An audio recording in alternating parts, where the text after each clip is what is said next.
l'ensemble Capella Mediterranea, c'est un ensemble fondé au départ par Leonardo et moi. On est deux Argentins, mais dans l'ensemble, on a des autres musiciens argentins aussi. On a des Français, des Italiens, on a même un Russe qui a travaillé avec nous à l'Opéra de Genève la semaine passée. Et on montre aussi à partir de ça qu'on peut venir de tous horizons différents pour constituer cette famille que c'est la Capella Mediterranea. Alors aujourd'hui, on se trouve ici au Théâtre de Saint-Genis-Pouilly où on a pu pour la première fois faire une résidence pour un concert qui aura lieu à New York, au Carnegie Hall. Je pense que c'était important de voir à quel point Monteverdi, qui est allé chercher à l'émotion, à l'intérieur des mots, pour son laboratoire musical, pour trouver la relation qui existe entre un intervalle musical et un texte, il a créé l'opéra grâce à cela.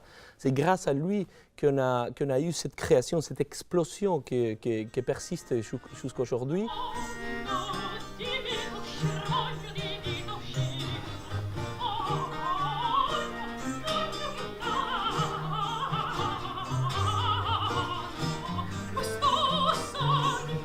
On vient de faire 2 séances, 2 journées des projets pédagogiques avec les écoles du collège, de 5e année. On a essayé de pouvoir montrer déjà qu'est-ce que sont les péchés capitaux.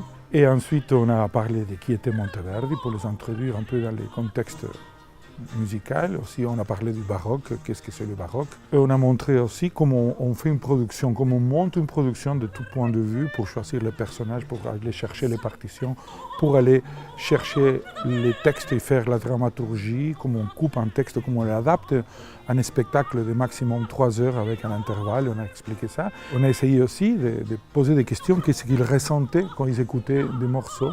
Et moi, j'étais très étonné d'écouter qu'un enfant de 13 ans disait « ça m'aide à réfléchir ».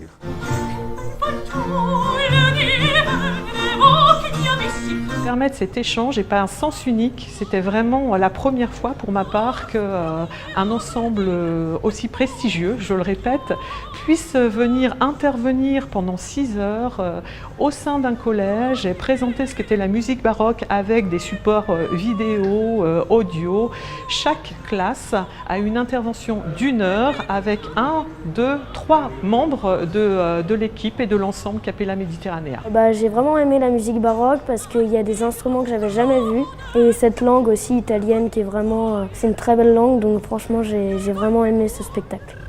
Ce qui est très intéressant, c'est l'ampleur des voix et surtout c'est quand on apprend que la musique baroque c'est la base de toutes les musiques qu'on écoute aujourd'hui. C'est très intéressant. Moi je joue de la guitare et comme il joue c'est fascinant, ça m'a vraiment marqué. Le son des guitares aussi c'est pas du tout le même et c'est incroyable.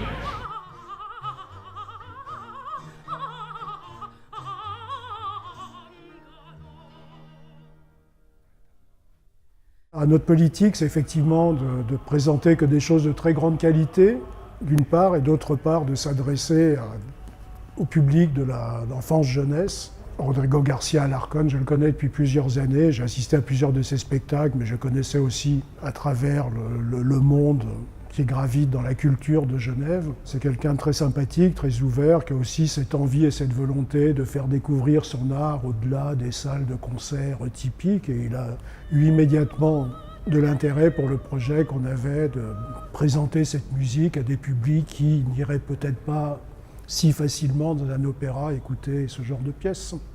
Et nous sommes, nous, ici, dans ce théâtre, au milieu de notre petite ville, pour que se diffuse une culture pour tous, c'est-à-dire évidemment avec les différences qui peuvent exister dans la population et que nous essayons de satisfaire à travers un théâtre multi-ouverture. Chaque fois qu'on se rencontre et on retrouve les jeunes ou les enfants, on se retrouve nous-mêmes. C'est-à-dire que pour nous, c'est très important de pouvoir aller vers eux parce que c'est comme ça aussi qu'un jour, nous, on a connu la musique. Quelqu'un qui est venu nous la montrer.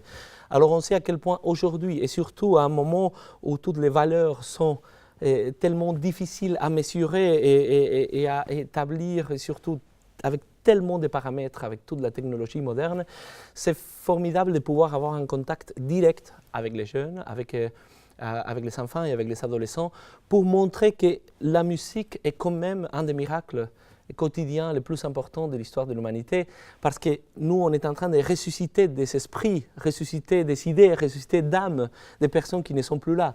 Alors, il n'y a pas quelque chose de plus miraculeux que cela. Alors, nous, on le sait, mais c'est encore mieux si on arrive à les partager avec eux, comme on a pu faire ici à Saint-Genis-Pouilly.